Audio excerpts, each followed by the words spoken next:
Video like जरूर कर लीजिए और ऐसे वीडियो लगातार फ्री में पाने के लिए चैनल को तुरंत सब्सक्राइब कर लीजिए और बेल आइकन को जरूर टैप कर लीजिए ताकि आगे भी सारे वीडियो आपको मिलते रहे। यूट्यूब में फॉलो करते हैं तो प्लीज ये वाला फ्री टेलीग्राम चैनल जरूर ज्वाइन कर लीजिएगा। सारे नोटिफिकेशन सारे अपडेट यहीं पे आते हैं, ध्यान रखिए। तो दोस्तों हम लोग अपनी पॉलिटी की सीरीज को आगे बढ़ाते हैं यूपी पीसीएस प्रीलिम्स 2025 के लिए। ठीक है, अब इसमें देखो 100 क्वेश्चन हम लोग कंप्लीट कर चुके हैं। 101 से हम लोग को स्टार्ट करना है। ठीक है, तो चलिए स्टार्ट करते हैं। भारतीय संविधान की निम्न दी गई अनुसूचियों में से कौन सी एक राज्य के नामों की सूची तथा उनके राज्य क्षेत्रों का ब्यौरा देती है। ठीक है, मतलब यहाँ पे बात हो रहा है कौन सा ऐसा शेड्यूल है हमारे संविधान का जिसमें जितने भी हमारे टेरिटरी है और जो हमारे राज्य है, जो हमारे स्टेट है, उनका नाम लिखा हुआ है। तो खुद सोचो भैया, कॉमन सेंस है ये आपका कि आगे कौन सी ऐसा अनुसूची होगी। पहली अनुसूची तो होनी चाहिए जिसमें भारत के राज्यों के बारे में बताया जाएगा, बाकी सारी चीजें तो फिर बाद में आएंगी ना। पहले तो यही होगा कि कौन सा भारत की टेरिटरी और कौन सा भारत का राज्य है। तो इसमें करेक्ट आंसर हो जाएगा आपका पहला, फर्स्ट वाला। ठीक है, 101 का ए। आगे देखिए, भारत के संविधान की चौथी अनुसूची विवेचित करती है। फोर्थ शेड्यूल भैया कॉन्स्टिट्यूशन में किससे डील करता है? तो ये है राज्यसभा में कैसे जो सीटें हैं उनका आवंटन होगा। ठीक है, मतलब किस राज्य को राज्यसभा में कितनी सीट मिलेंगी। सबसे ज्यादा सीटें बताए किसकी हैं? वो है अपने उत्तर प्रदेश की 31 सीट। किसमें? राज्यसभा में। ये ध्यान रखना, है क्वेश्चन जो है पूछा जाता है। ठीक है, चलो आगे देखते हैं। अब देखिए इस क्वेश्चन में क्या बात हो रही है। भारतीय संविधान की तृतीय अनुसूची में निम्न में से क्या उपबंधित है? Which of the following are enshrined in the third schedule of Indian constitution. अब देखो सिंपल समझो, जो तीसरा आपकी अनुसूची है ना, उसमें शपथ को लेकर बारे में बात हो रही है। ठीक है, कैसे हर जो इंसान, मतलब मान लो कोई प्राइम मिनिस्टर बना, कोई सांसद बना, ठीक है, चीफ जस्टिस बना, ओथ कैसे ली जाएगी। ठीक है, अब ये क्वेश्चन मतलब बहुत अच्छा है, मैं आपको स्टेटमेंट पढ़ते फिर पता लगेगा क्यों बढ़िया बता रहा हूं मैं। संघ के मंत्री के लिए पद की शपथ का प्रारूप तो बिल्कुल सही है। इसमें जो मिनिस्टर होंगे उनकी शपथ के बारे में बात हो रखी है। फिर सुप्रीम कोर्ट के मुख्य न्यायाधीश चीफ जस्टिस के बारे में बात हो रखी है, दूसरा भी बिल्कुल सही है। तीसरा क्या बोला जा रहा है, ये इंपॉर्टेंट स्टेटमेंट है, भारत के राष्ट्रपति के लिए पद की शपथ का प्रारूप, तो ये बिल्कुल गलत है। इसमें आपका शपथ के बारे में हालांकि बात हो रखी थर्ड शेड्यूल में, लेकिन प्रेसिडेंट का कोई भी मेंशन नहीं है। तीसरा वाला गलत होगा। और फोर्थ वाला बोला जा रहा सांसद, ठीक है, जो संसद के सदस्य हैं, जो आपके सांसद होते हैं, उनकी शपथ को लेकर बात हो रही है, मेंबर ऑफ पार्लियामेंट को लेकर, तो फोर्थ वाला भी बिल्कुल सही है। बस थर्ड वाला जो है ना, ये गलत है। इसी हिसाब से इसका करेक्ट आंसर हो जाएगा आपका सी वाला। कौन सा? 1, 2 और 4। ठीक, फिर आगे देखो, अब इसमें मैच करना है हमें, अलग अलग जो आपका अनुसूची है उससे हमें बताना है किससे कौन रिलेटेड है। और जितनी भी शेड्यूल्स हैं, जो पार्ट्स हैं, उनको याद कर लेना, क्वेश्चन आता है। चौथी अनुसूची अभी बताई राज्यसभा को लेके। ठीक है, फिर आपका जो 6th अनुसूची है ये है जनजातीय क्षेत्र को लेके। 4th हो गई राज्यसभा, 6th हो गई ट्राइबल एरियाज। अष्टम जो 8th वाली है ये है आपकी भाषा को लेके, ये सबसे इंपॉर्टेंट है। और जो 9वीं है वो आपका भूमि सुधार को लेके है, लैंड रिफॉर्म्स। 8th वाली हो गई लैंग्वेज और 9th वाली हो गई लैंड रिफॉर्म्स। तो करेक्ट आंसर इसका कौन सा हो जाएगा? वो होगा आपका सी वाला हो जाएगा। ठीक है, आगे फिर इसमें भी देखो, फिर से आपका मैचिंग के बारे में ही बात हो रही है। ठीक है, तो देखते हैं। अब जो 7th शेड्यूल है, इसमें 7वीं अनुसूची में जो शक्तियां कैसे विभाजित होंगी ये बात है। एक आपका कौन सा हो गया? 3 हो गया।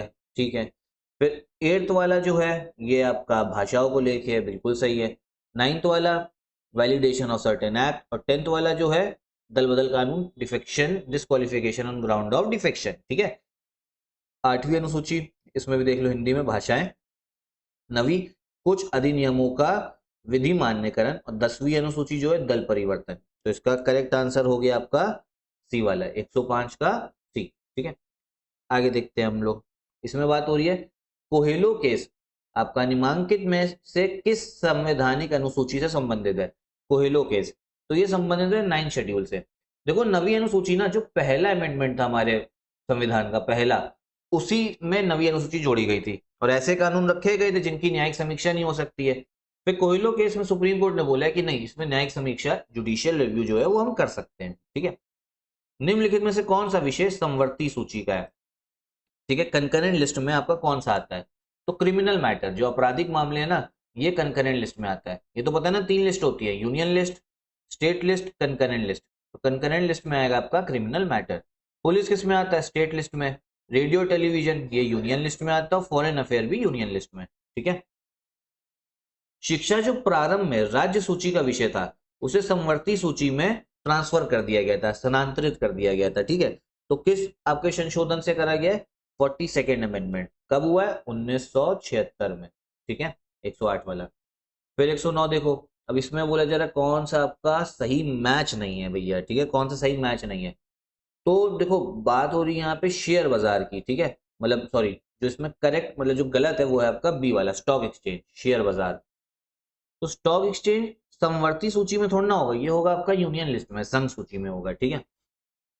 अब इसमें मैच करनी है हमें, ठीक है, मैचिंग करनी है। देखो अब देखो इसमें केंद्र सूची में जनगणना है भाई, बिल्कुल। यूनियन लिस्ट में सेंसस जो है वो कौन कंडक्ट कराता है? आपका केंद्र सरकार कराती है, ठीक है।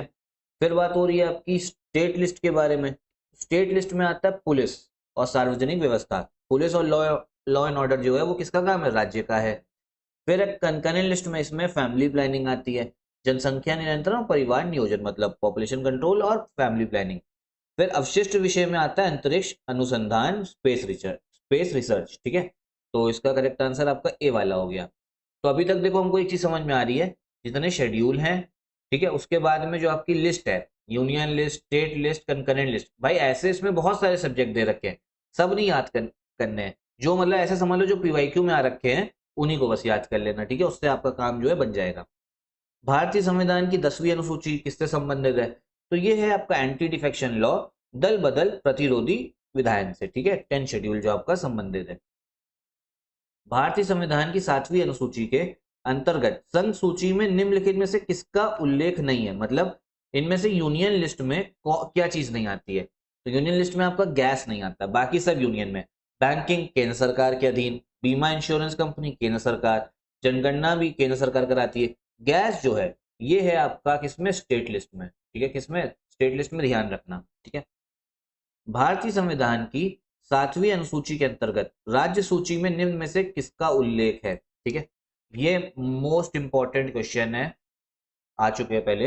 Which one of the following is included in the state list under 7th schedule of Indian constitution? देखो स्टेट लिस्ट में आता है आपका रेलवे पुलिस। अब आप कहोगे हैं रेलवे तो भाई हमने सुना है केंद्र सरकार उसको मैनेज करती है, बिल्कुल सही सुना है आपने, ठीक है।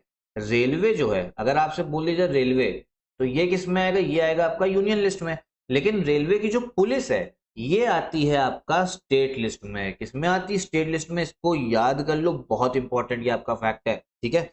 113 का आपका कौन सा हो गया? सी वाला हो गया, मतलब आपके एग्जाम के लिए काफी इंपॉर्टेंट है। निम्न में से कौन राज्य सूची में, कौन सा इसमें स्टेट लिस्ट में? तो बता ही दिया अभी, रेलवे पुलिस जो है वो आपका किसमें आता है? केंद्र राज्य सूची में आता है। किसमें? राज्य सूची में। निम्नलिखित में से कौन सा विषय भारतीय संविधान की 7वीं समवर्ती सूची में शामिल है? ठीक है, कंकरेंट लिस्ट में। इनमें से क्या चीज जो है आपका कंकरेंट लिस्ट में आती है? तो भाई ऊपर मैं अभी बता चुका हूं आपको, क्रिमिनल प्रोसीजर, दंड प्रक्रिया जो है वो है आपका कंकरेंट लिस्ट में, ठीक है। मतलब इस पे दोनों कानून बना सकते हैं, केंद्र सरकार भी और राज्य सरकार भी। बाकी पुलिस, प्रिजन, कारागार और पब्लिक ऑर्डर जो है ये आपका स्टेट लिस्ट में हो गया, ठीक है। अब कोयलो केस भारत के संविधान की किस अनुसूची से संबंधित है? अभी ऊपर ही बताया था, 9वीं अनुसूची, 9th आपका शेड्यूल से, ठीक है। चलो आगे देखो, भारतीय संविधान की 6ठी अनुसूची निम्नलिखित में से किन राज्यों के जनजातीय क्षेत्रों के प्रशासन से संबंधित है? जो आपका 6th शेड्यूल है ये आपके ध्यान रखना ट्राइबल एरिया से रिलेटेड है। कौन कौन से हो गए आपके? तो ये होंगे मेघालय, त्रिपुरा, मिजोरम। टोटल इसमें 4 राज्य बताए गए हैं। कितने? 4 राज्य 6th शेड्यूल में। मेघालय, त्रिपुरा और मिजोरम तो है ही, साथ में असम भी जोड़ लेना, याद कर लेना, ठीक है। इसमें ऑप्शन में नहीं, वैसे याद रखना असम भी है। संविधान की 11वीं अनुसूची निम्नलिखित में से किससे संबंधित है? 11th schedule. तो भैया 11th शेड्यूल है आपका पंचायती राज से। और ये आप जरा कमेंट बॉक्स में बताइए कौन सा भाग संबंधित है, कौन सा पार्ट है पंचायती राज को लेकर। भारतीय संविधान को कितने भागों में बांटा गया है? देखो ओरिजिनली 22 पार्ट थे, 22 कितने? 22 भाग थे आपके। अब कितने हो गए? अब हो गए 25 पार्ट्स, 25 भाग हो गए। तो करेक्ट आंसर इसका डी वाला होगा, इंपॉर्टेंट है। अब इसमें देखो पंचायती राज को लेकर बात हो रही है कि कौन से भाग में आपका पंचायती राज आता है। आ ही गया, अभी मैं आपसे कहता कमेंट बॉक्स में बताओ। तो ये पंचायती राज है आपका पार्ट 9 में, ठीक है। किसमें? भाग 9 में। और अगर इसकी शेड्यूल की हम बात करें, अनुसूची की बात करें, तो वो है आपका 11वीं अनुसूची, ठीक है। तो चलिए हम लोग इतने ही क्वेश्चंस रखते हैं। बाकी जुड़े रहिएगा इस सीरीज से। साथ में साइंस के भी पीवाईक्यू चल रहे हैं। देखो साइंस में उस सीरीज को कायदे से फॉलो करो, जितना करा रहा हो उतना याद कर लो तो काफी अच्छे से प्रिपेयर हो जाएगी। साथ में यूपीपीसीएस 2025 का कंप्लीट पेड ग्रुप जो है वो स्टार्ट हो चुका है, स्टडी फॉर सिविल सर्विसेज का। आप ज्वाइन कर सकते हो इन नंबर्स पे कॉल करके, ठीक है। और टेस्ट सीरीज भी हमारी चल रही है, उसको भी आप लगा सकते हो।